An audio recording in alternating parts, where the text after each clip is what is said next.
حضرات سادہ احترام سامعین اکرام، اللہ جل وعلا کی توفیق اور حضور نبی اکرم شفیع امم صلی اللہ علیہ وآلہ وسلم کے نالین اقدس کے تصدق سے نماز جمعہ کے لیے ہم یہاں پر حاضر ہیں۔ خالق کائنات میری اور آپ کی حاضری اپنی بارگاہ جل وعلا میں شرف قبولیت عطا فرمائے۔ آج قمری اعتبار سے 22 رجب المرجب ہے اور آج کا دن حضور نبی اکرم شفیع امم صلی اللہ علیہ وسلم کے جانثاروں میں سے ایک جانثار جن کو یار غار کہا جاتا ہے ان کے نام سے منسوب ہے، کیونکہ 22 جمادی الاخری جمادی الثانی، آج 22 جمادی الثانی ہے، تو یہ حضرت سیدنا ابو بکر صدیق رضی اللہ تعالیٰ عنہ کا یوم وصال ہے۔ بہت سارے سیدنا صدیق اکبر رضی اللہ تعالیٰ عنہ کی زندگی کے شعبے ہیں اور ہر اعتبار سے آپ اس میں یکتائے روزگار ہیں۔ جس بھی اینگل سے، جس بھی جہت سے سیدنا صدیق اکبر رضی اللہ تعالیٰ عنہ کو دیکھا جائے اس میں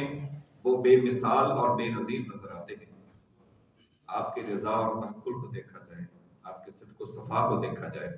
رسول اللہ صلی اللہ علیہ وسلم کے ساتھ بے پناہ عشق و محبت کو دیکھا جائے، آپ کی جانثاری اور انفاق فی سبیل اللہ کا اگر جائزہ لیا جائے، آپ کے مجاہدانہ کردار کو دیکھا جائے، یا آپ صلی اللہ علیہ وسلم کے ساتھ خصوصی قرب و معیت کو دیکھا جائے، یا خدا پر رضا اور توکل کو دیکھا جائے، اور آپ کی خلافت اور امامت کا اگر جائزہ لیا جائے، تو ہر اعتبار میں ہر اینگل سے، ہر جہت سے سیدنا ابو بکر صدیق رضی اللہ تعالیٰ عنہ منفرد نظر آتے ہیں، اور آپ کا کردار ایک منفرد اور ممیز کردار نظر آتا ہے۔ بے شک 1 لاکھ سے زائد حضور صلی اللہ علیہ وسلم کے سب غلام تھے، سب آپ صلی اللہ علیہ وسلم کے صحاب تھے، لیکن سیدنا صدیق اکبر رضی اللہ تعالیٰ عنہ کو یہ اعزاز حاصل ہے کہ آپ خود بھی حضور صلی اللہ علیہ وسلم کے صحابی تھے، آپ کی اولاد بھی صحابیت میں ہے اور آپ کے ماں باپ بھی صحابیت میں ہیں۔ ایک تو صحابیت میں منفرد درجہ رکھتے ہیں، اور اس کے ساتھ جو آپ کی صحابیت ہے اور آپ کا جو مرتبہ صدیق ہے، تو باقی اور بھی صحابی ہیں، لیکن آپ کی صحابیت اور دوسری صحابوں کی اصحاب کی صحابیت میں فرق یہ ہے کہ باقی صحابہ کرام کی صحابیت قرآن سے ثابت ہے، اور حضرت سیدنا ابو بکر صدیق رضی اللہ تعالیٰ عنہ کی صحابیت قرآن کی نص قطعی سے ثابت ہے، جس کا انکار کفر ہے۔ اس لیے حضرت سیدنا صدیق اکبر رضی اللہ تعالیٰ عنہ مرتبے اور مقام کے اعتبار سے ہر ایک اپنی مثال آپ تھا۔ صحابہ کرام میں ہم ان میں فرق نہیں کر سکتے، ہماری یہ جرات نہیں کہ ہم ان میں کوئی فرق کریں، لیکن جتنا قرآن اور حدیث میں جو کچھ بیان کیا گیا ہے، تو اب آپ یہ دیکھیے کہ جس کی صحابیت قرآن سے ثابت ہے اور باقیوں کی صحابیت حدیث سے ثابت ہے، تو ظاہری بات ہے قرآن کو جب افضلیت حاصل ہے، قرآن کو فوقیت حاصل ہے، 1,24,000 کم و بیش صحابہ کرام میں سے حضرت سیدنا صدیق اکبر رضی اللہ تعالیٰ عنہ حضور کے وہ غلام ہیں کہ جن کو قرآن میں صحابی کہہ کر پکارا ہے۔ اس لیے ہم کہتے ہیں کہ آپ کی جو صحابیت ہے وہ نص قطعی سے ثابت ہے، قرآن سے ثابت ہے، تو اس لیے جب قرآن حدیث سے افضل ہے تو آپ کی صحابیت بھی باقی صحابہ کرام سے افضلیت ہے۔ باقی یہ ہے کہ وہ سب کے سب اپنے طور پر کسی کو حضور صلی اللہ علیہ وسلم نے کوئی مقام عطا کر دیا، کسی کو کوئی مقام عطا کر دیا، وہ سب کے سب شمع رسالت کے پروانے تھے، وہ ایک دوسرے پر اپنی جانیں قربان کرنے والے تھے، وہ حضور صلی اللہ علیہ وسلم کے ساتھ والہانہ عشق و محبت کرنے والے تھے۔ یہ لوگوں کی کم فہمی ہے، لوگوں کا کم ظرف ہے، اور ان کا لیک آف نالج سمجھ لیجئے، اور ان اسلامک نالج، جس کی بنیاد پر لوگوں نے یہ فرق ڈال دیے ہیں ان کے درمیان۔ ورنہ اس وقت کو اگر آپ سٹڈی کیجئے، اس دور کو دیکھیے جو آپ صلی اللہ علیہ وسلم کا زمانہ تھا، تو آپ صلی اللہ علیہ وسلم تو ذات پات کے امتیاز کو مٹانے کے لیے آئے تھے۔ آپ صلی اللہ علیہ وسلم نسلوں کے امتیازات کو، ذات پات کے امتیازات کو اور یہ سب کا سب آپ ختم کرنے کے لیے آئے تھے. پھر اگر آج 1400 سال گزر جانے کے بعد آج اگر پھر وہی کوئی نسلی امتیازات کی بنیاد پر کہے کہ نہیں فلاں جو ہے وہ سپیریئر تھا فلاں سپیریئر نہیں تھا، ٹھیک ہے، تو یہ جو ہے انتہا درجے کی کم فہمی ہے اور کم عقلی کی بنیاد پر ہوگا. میرے خیال میں بصورت دیگر اسلام میں اس کی کوئی گنجائش نہیں ہے. ٹھیک ہے، وہ سب کے سب ایک دوسرے کے بھائی تھے، وہ بھائی ہو چکے تھے، کیونکہ ان کے بھائی ہونے کی جب قرآن نے گواہی دی ہے تو پھر جو ہے وہ کون کہہ سکتا ہے، کیسے دعویٰ کر سکتے ہیں کہ جی فلاں جو ہے وہ کم درجے کا تھا یا فلاں سے ابھی نہیں تھا فلاں تھا. ٹھیک ہے، تو اللہ تبارک و تعالیٰ نے فرمایا وَاذْكُرُوا إِذْ كُنْتُمْ أَعْدَاءً، اے لوگوں اس وقت کو یاد کرو جب تم ایک دوسرے کے دشمن تھے. اوس اور خزرج کے قبائل جو ایک چھوٹی چھوٹی بات پر ایک دوسرے کا گلا کاٹ دیتے تھے، ایک دوسرے کے جانی دشمن تھے. فَأَلَّفَ بَيْنَ قُلُوبِكُمْ، پھر اللہ نے تمہارے دلوں میں محبتیں ڈال دی. جب خدا نے محبتیں ڈال دی ہیں ان کے دلوں میں تو پھر ابو بکر جو ہے وہ علی کے دشمن کیسے ہو سکتے ہیں؟ پھر ابو بکر جو جب خدا نے ان کے درمیان میں محبت ڈال دی ہے ان کے دلوں میں، تو اس کا مطلب یہ ہے کہ پھر خدا کی ڈالی ہوئی محبت ناقص ہے، پھر خدا کا فرمان ناقص ہے، یا خدا کی ڈالی ہوئی محبت میں کوئی کمی ہے. تو جب خدا نے کہہ دیا فَأَلَّفَ بَيْنَ قُلُوبِكُمْ، اللہ نے تمہارے دلوں میں الفت ڈال دی ہے، اور اس محبت کی وجہ سے فَأَصْبَحْتُمْ بِنِعْمَتِهِ إِخْوَانًا، اللہ نے تمہیں آپس میں بھائی بھائی بنا دیا. تو جن کو اللہ نے بھائی بھائی قرار دے دیا اور ہجرت کے بعد جن کو رسول اللہ صلی اللہ علیہ وسلم نے بھائی بھائی بنا دیا، ٹھیک ہے، آپ نے ایک دوسرے کا ان کو بھائی بھائی قرار دیا اور وہ اس قدر بھائی بھائی ایک دوسرے کو سمجھنے لگے، اس قدر سمجھے. اور اس پر بھی قرآنی آیت ہے، اس پر بھی قرآنی آیت ہے. اب میں آپ کو یہ باتیں بتانا چاہتا ہوں، میں آپ کو یہ شعور دلانا چاہتا ہوں قرآن اور حدیث کی روشنی میں کہ یہ جو لوگوں کے درمیان یہ جو باتیں بنی ہوئی ہیں کہ جناب جو ہے نا اپنا وہ حضرت علی کو بنیاد بنا کر باقی صحابہ کرام کو معاذ اللہ استغفر اللہ برا بھلا کہا جاتا ہے، ٹھیک ہے، اور پھر جو ہے کچھ لوگ جو ہے وہ ایک راستے کو لے کر دوسرے راستے کو چھوڑ دیتے ہیں. حضرت ابو بکر صدیق رضی اللہ تعالیٰ عنہ اور صحابہ رسول کو بنیاد بنا کر اہل بیت پر طعن و تشنیع کرتے ہیں. تو اسی طرح جو ہے وہ امت مسلمہ ایک بہت بڑے جو ہے وہ فرقہ واریت کی طرف جاتی ہے اور مسلمانوں کے درمیان فرقہ واریت کے دروازے کھلتے ہیں. یہ جو ہے فرقہ واریت کا کنسپٹ نہیں ہے اسلام کے اندر، ٹھیک ہے. آپ صلی اللہ علیہ وسلم یہ سارے تصورات باطل تھے اور ان کو ختم کرنے کے لیے آئے تھے. یہ جاہلانہ رسمیں تھی، اور آج 1450 سال گزر جانے کے بعد بھی اگر کوئی اس بنیاد پر بات کرتا ہے تو میرے خیال میں آج پھر یہ ایک جاہلانہ اقدام ہوگا. تو بہرحال حضور صلی اللہ علیہ وسلم کے بے شمار فرامین ہیں سیدنا صدیق اکبر کے متعلق، مولا کائنات کے متعلق، حضرت عمر فاروق کے متعلق اور حضرت عثمان غنی کے متعلق. آپ نے حضرت عثمان غنی کو شہید قرار دیا، تو جس کو رسول اللہ صلی اللہ علیہ وسلم نے شہید قرار دیا، شہید قرار دیا، تو اس کا مطلب یہ ہے کہ جو اس کا اینٹی گروپ تھا وہ 100% فیک تھا، وہ 100% جھوٹا گروپ ہے. تو آج کے اس دور میں رہ کر اگر کوئی انسان حضرت سیدنا عثمان غنی رضی اللہ تعالیٰ عنہ کے جو اینٹی گروپ ہے، جو اس کے خلاف گروپ تھا اس وقت، جنہوں نے حضرت عثمان غنی کو شہید کیا، آج کے دور میں رہ کر اگر کوئی اس گروپ کو سپورٹ کرنا شروع کر دے تو مجھے بتائیے تو پھر اس کی جہالت میں کوئی کمی باقی رہ سکتی ہے؟ مجھے بتائیے کہ جس کو رسول اللہ صلی اللہ علیہ وسلم نے شہید قرار دیا، کہ جب احد پہاڑ تھر تھرانے لگا، حضرت عمر فاروق موجود تھے، حضرت عثمان غنی موجود تھے، صدیق اکبر موجود تھے، آپ صلی اللہ علیہ وسلم خود موجود تھے، اور آپ نے اس پر جب وہ تھر تھرانے لگا، کانپنے لگا، تو آپ نے اس پر پاؤں مارا اور آپ نے فرمایا کہ خبردار ٹھہر جا، تمہارے اوپر ایک نبی، ایک صدیق اور 2 شہید موجود ہیں، پھر تو کیوں تھر تھراتا ہے؟ تو وہ سب کے سب شمع رسالت کی کے پروانے تھے اور نور کی کرنیں حاصل کرنے والے تھے اور اس چراغ کی روشنی تھے. وہ سب کے سب کسی کو حضور نے کوئی رنگ عطا کر دیا، کسی کو حضور صلی اللہ علیہ وسلم نے کوئی رنگ عطا کر دیا. اگر حضرت ابو بکر صدیق رضی اللہ تعالیٰ عنہ سے پوچھا جائے کہ حضرت علی المرتضیٰ کے متعلق ہمیں کوئی بات بتا دیں، تو وہ فرماتے ہیں کہ حضور صلی اللہ علیہ وسلم سے میں نے ان کے متعلق فرماتے ہوئے سنا ہے کہ ذکر علی شری عبادت، علی کا ذکر کرنا بھی عبادت ہے. اور اگر حضرت علی المرتضیٰ کرم اللہ وجہہ کریم سے پوچھا جاتا ہے سیدنا صدیق اکبر کے متعلق آپ کے دور خلافت میں، تو آپ فرماتے ہیں کہ خیر ھذہ الامت بعد نبیہ ہوا ابو بکر، نبوت کے بعد اس پوری امت میں نبوت کے بعد پوری انسانیت میں اگر کوئی افضل ترین شخص ہے تو وہ ابو بکر ہے۔ تو یہ جو کہتے ہیں کہ افضل البشر بعد الانبیاء، بالتحقیق یہ جو نظریہ ہے یہ تو حضرت علی المرتضیٰ کا دیا ہوا ہے کہ نبوت کے بعد پوری انسانیت میں افضل البشر، سب سے بہترین انسان اور افضل ترین انسان اس روئے زمین پر جو موجود ہے وہ سیدنا صدیق اکبر ہے۔ یہ تو حضرت علی کا دیا ہوا ہے۔ اسی طرح ام المومنین حضرت عائشہ صدیقہ رضی اللہ تعالیٰ عنہ، آپ سے پوچھا گیا کہ مردوں میں سب سے افضل کون تھا حضور صلی اللہ علیہ وسلم کے زمانہ اقدس میں، عورتوں میں کون تھا؟ تو وہ کہتی ہیں کہ حضرت فاطمہ الزہرا، حضور کی بیٹی،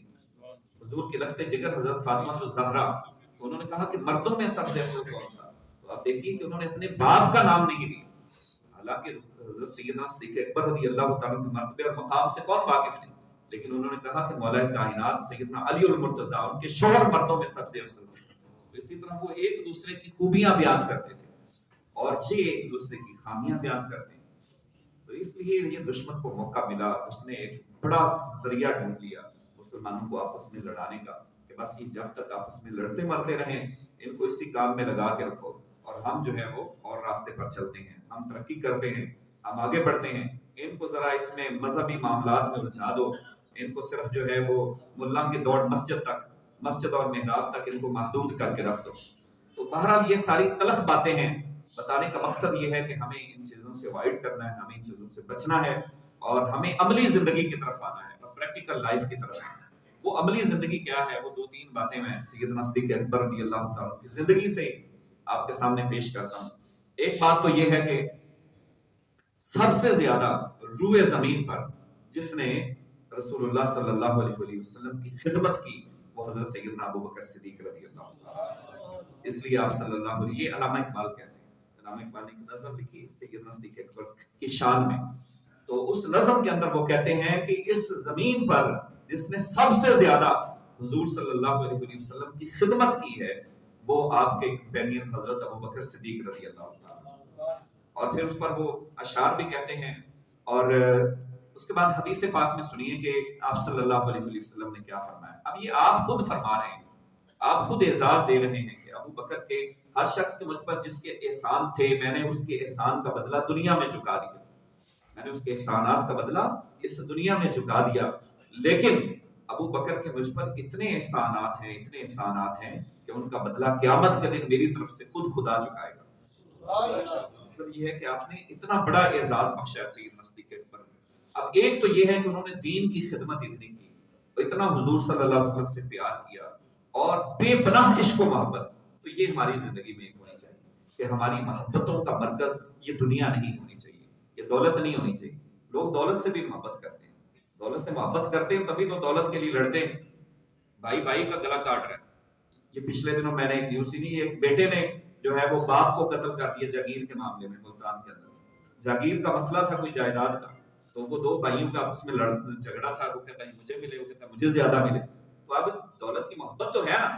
تو محبت کے لیے لوگ جو ہے وہ آپ دیکھیے کہ وہ بھائی بھائی کو مار رہے ہیں، ٹھیک ہے، تو دولت سے محبت ہے تو اس وجہ سے تو بھائی جو ہے وہ بہنوں کا حصہ کھا جاتے ہیں، حالانکہ قرآن نے وراثت کا حصہ دیا ہے،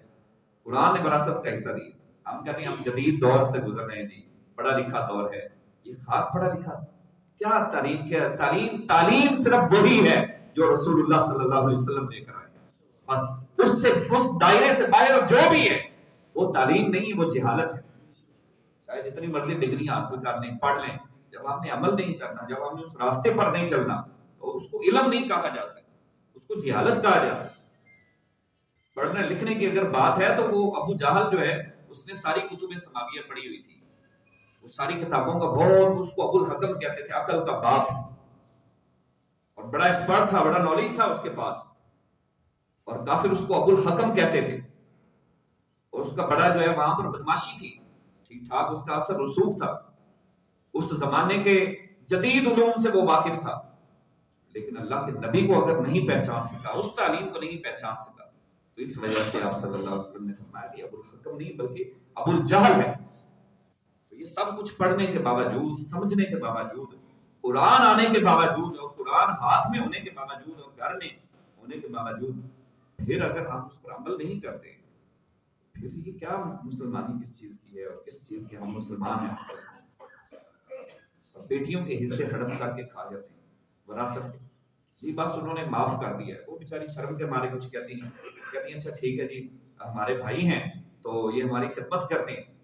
ٹھیک ہے, تو انہوں نے ہماری شادی کی ہے یا ہمارے جو ہے نا کچھ خرچ کیا ہے تو ہم اپنی وراثت کا حصہ ان کو معاف کرتے ہیں. یہ معافی والا چکر نہیں ہے. یہ ملکیت جو ہے وہ اختیاری نہیں ہے کہ آپ اس ملکیت کو چھوڑ دیں اور کوئی وہ اس کا مالک بن جائے. یہ ملکیت اضطراری ہے. اس کو اللہ مالک بنا رہا ہے, اللہ اس کو مالک بنا رہا ہے. تو وراثت کی ملکیت اختیاری نہیں ہوتی, وراثت کی ملکیت اضطراری ہوتی ہے. اس کا مالک بننا ضروری ہے, اس کی چیز ہینڈ اوور ہونا ضروری ہے, مکمل طور پر اس کا کیپچر کرنا ضروری ہے. اس کے بعد وہ چاہے تو کسی کو اپنے بھائی کو دے, اپنے بہن کو دے, اپنے بیٹوں کو دے. کسی کی زمین نام کرے نا بیٹھ کے, نام کرنے کے بعد کاغذات اس کے ہاتھ میں پکڑائیں اور پھر کہیں کہ بہن اگر آپ کا دل کرتا ہے تو جس بھائی کو چاہیں آپ جو حصہ دے دیں, پھر اس کی مرضی ہو. مجھے بتائیں وہ پھر اپنے بچوں کا سوچے گی یا دوسرے بچوں کا سوچے گی؟ تو اس لیے یہ سارے جو ہے نا یہ ہتھ کنڈے ہیں, یہ اپنی خواہشات کے مطابق. جیسے یہودیوں نے تورات کے اندر امینڈمنٹ کر لی, شراب کو حلال قرار دے دیا. عیسائیوں نے شراب کو حلال قرار دے دیا. حضرت عیسیٰ علیہ السلام تو شراب سے منع کرنے آئے تھے, وہ تو روکنے کے لیے آئے تھے. کون اللہ کا نبی ہے کون سا جس نے شراب کو حلال قرار دیا؟ یہودیوں نے شراب حلال کر دی, عیسائیوں نے حلال کر لی. کیونکہ اپنے ذاتی مقاصد کے لیے, اپنی خواہشات کے لیے یونین سیکسولیٹی کو انہوں نے حلال کر دیا یہودیوں نے. ٹھیک ہے جی, انہوں نے کہا جی عورت کا مقصد صرف اور صرف جو ہے وہ انسانی خواہشات کو پورا کرنا ہے. اور ریفرنس دیا حضرت آدم علیہ السلام کا کہ اللہ نے حضرت حوا علیہ السلام کو ان کی ذاتی خواہشات کے لیے بھیجا. یہ اس قسم کے یہ دجالی جو ہیں لوگ ہیں. اور پھر ہم جو ہے وہ آہستہ آہستہ ان کے نقش قدم پر ہم چیزوں کو دیکھتے نہیں, بودر نہیں کرتے, ہم نہیں سوچ رہے کہ ہمارا کتنا نقصان ہو رہا ہے, پھر ہم کہتے ہیں کہ ہم مسلمان. بھائی یہ دو رنگی جو ہے نہیں ہونی چاہیے. دو رنگی چھوڑ دے, یک رنگ ہو جائے, سراسر موم یا پھر سنگ ہو جائے. پھر مسلمان ہونے کا مطلب کیا ہے؟ جب ہم مسلمان کہہ لیا خود کو تو پھر اس پر اسٹیٹ فاسٹ ہو جائیں. ان الذین قالوا ربنا اللہ, بے شک وہ لوگ جنہوں نے کہا کہ ہمارا رب اللہ ہے, ثم استقاموا, پھر وہ اس پر اتنے پختہ ہو گئے کہ دنیا کی کوئی طاقت اور دنیا کا کوئی لالچ ان کے پائے استقلال میں لغزش نہ پیدا کر سکا. اللہ نے فرمایا کہ وہ میرے بندے, ان کو اللہ اپنا بندہ کہتا ہے. اور ان پر اللہ کیا انعام نازل فرماتا ہے؟ کہتے ہیں کہ جب بھی ان پر کوئی مشکل آئے گی تتنزل علیہم الملائکہ, اللہ ان کی مدد کے لیے اپنے فرشتے ان پر نازل فرماتے ہیں. اب باتیں فرشتے, اور ہم کہیں کہ سارے جو ہے وہ وراثت کے مال بھی ہم ہڑپ کر لیں, بہنوں کے مال بھی ہم کھا پی جائیں, یتیموں کا مال بھی ہم کھا پی جائیں, اور رشوت جو ہے وہ لے کر ہم جو ہے پیٹ بھریں, سود خوریاں ہم میں پائے جائیں, بددیانتیاں ہم میں پائی جائیں, جو دنیا جہان کی جو ہے وہ ہمارے اندر پائی جائیں, اور پھر ہم کہیں کہ ہمارے لیے فرشتے ہماری مدد کے لیے اتر آئے. تو یہ نہیں ہو سکتا. فرشتے تب اترتے ہیں جب انسان کے پیٹ میں رزق حلال کا ہوتا ہے, پھر اللہ جو ہے وہ انسانوں کی مدد کے لیے اپنے فرشتے بھیجتے ہیں. پچھلے جمعۃ المبارک پر بھی میں نے یہ بات آپ کو ایکسپلین کی تھی کہ حضرت داؤد علیہ السلام کا لشکر جالوت کے ساتھ لڑنے کے لیے جا رہا ہے, اور بہت بڑا لشکر تھا, لیکن اللہ نے فرمایا کہ خبردار, اس نبی کو اللہ نے مخاطب کی, یہ تمہاری قوم یہاں سے پانی نہ پی. اس نہر سے شدت کی پیاس تھی, جان لبوں پر تھی, لیکن اللہ نے جب مخاطب کر کے فرمایا کہ پانی نہیں پینا یہاں سے, لیکن وہ نہیں ہٹے. انہوں نے دیکھا جی بھوک سے مر رہے ہیں, پیاس سے تڑپ رہے ہیں, گرمی شدت کی. اور جیسے ہی وہ نہر پر آئے, اللہ نے کے نبی نے فرمایا کہ جو یہاں سے پانی پیے گا فلیس منی, اس کا میرے ساتھ کوئی تعلق نہیں. لیکن انہوں نے نہ آؤ دیکھا نہ داؤ دیکھا, بات کو بھول گئے اور نہر پر ٹوٹ پڑے. اور جیسے ہی انہوں نے پانی پیا, جالوت کے لشکر کو دیکھ کر وہ کہنے لگے قالوا لا طاقت لنا بجالوت وجنودہ, ہمارے پاس اس لشکر کے ساتھ لڑنے کی طاقت نہیں. اب جنہوں نے پانی نہیں پیا تھا وہ بہت کم لوگ تھے, اور بہت کم ہی ہوتے ہیں. اللہ فرماتا ہے وقلیل من عبادی الشکور, میرے شکر گزار بندے بہت تھوڑے ہوتے ہیں, چیدہ چیدہ ہوتے ہیں, کوئی کوئی ہوتے ہیں. علامہ اقبال کہتے ہیں چھپے سنگریزوں میں, یہ حالی کا شعر ہے, چھپے سنگریزوں میں گوہر بھی ہیں کچھ, ملے ریت کے ذروں میں ریزہ زر بھی ہیں کچھ. وہ کہتے ہیں کہ ویسے تو ریت کے بڑے بڑے پہاڑ ہوتے ہیں, لیکن ان پہاڑوں کے اندر ہی کہیں کہیں ہیرے چھپے ہوتے ہیں. ان پہاڑوں کے اندر ہی کہیں کہیں ہیرے چھپے ہوتے ہیں, موتی ہیرے جواہرات وہ ریت کے ذروں کے اندر ہی قیمتی ہیرے چھپے ہوتی ہے۔ ایسے ہی یہ انسانوں کے انبار ہیں، بستیوں کی بستیاں اور شہر کے شہر بھرے پڑے، لیکن ان میں قلیل من عبادی الشکور،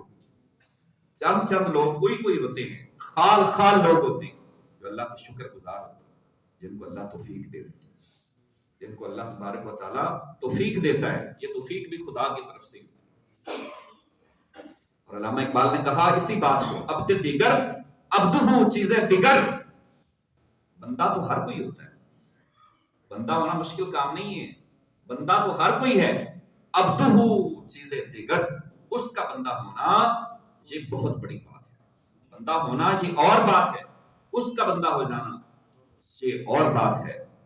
ما سراپا انتظار او منتظر، اس کا بندہ وہ بنتا ہے کہ جس کی نگاہیں ہر وقت اسی کی طرف ٹکی رہتی، وہ منتظر رہتا ہے، اس کو پکارتا رہتا ہے، پکارتا رہتا ہے، پکارتا رہتا ہے۔ ایک وقت وہ آتا ہے کہ آج تک تو وہ اس کا انتظار کر رہا تھا، اس کی رحمتوں کا، لیکن اب اس کی رحمتیں اس بندے کا انتظار کر رہا ہے، وہ اس مقام پر فائز ہے۔ اور یہ وہ مقام ہے جس مقام پہ پہنچ کر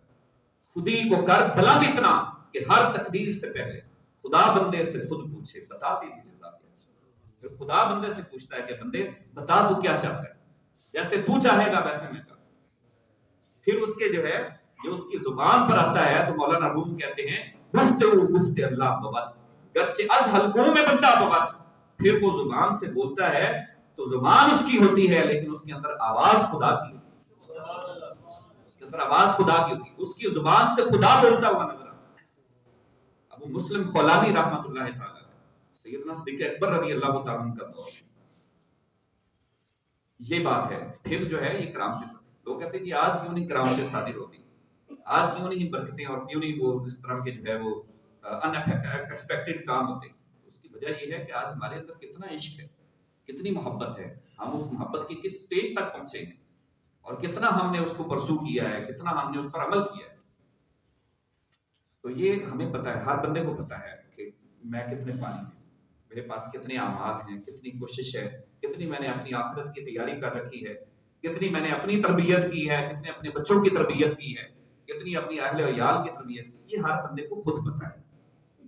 اس لیے عزیز دوستو، سیدنا صدیق اکبر رضی اللہ تعالیٰ عنہ فرماتے ہیں کہ کاش میں چڑیا ہوتا، وہ خلیفہ وقت ہے اور مسند خلافت پر بیٹھے ہیں۔ ایک دن چڑیا کو دیکھ کر زار و قطار رونا شروع ہوا، کہنے لگے کاش میں چڑیا ہی ہوتا، یہ تو قیامت کے دن اس کا حساب کتاب ہوگا، اللہ فرمائے گا کہ مٹی ہو جائے، یہ مٹی ہو جائے گی، لیکن جو کچھ میں نے دنیا میں کھایا، جو نعمتیں اس کی کھائی ہیں، تو مجھے اس کا حساب کتاب دینا پڑے گا، تو کاش میں ایک پرندہ ہوتا اور مجھ سے حساب کرنا۔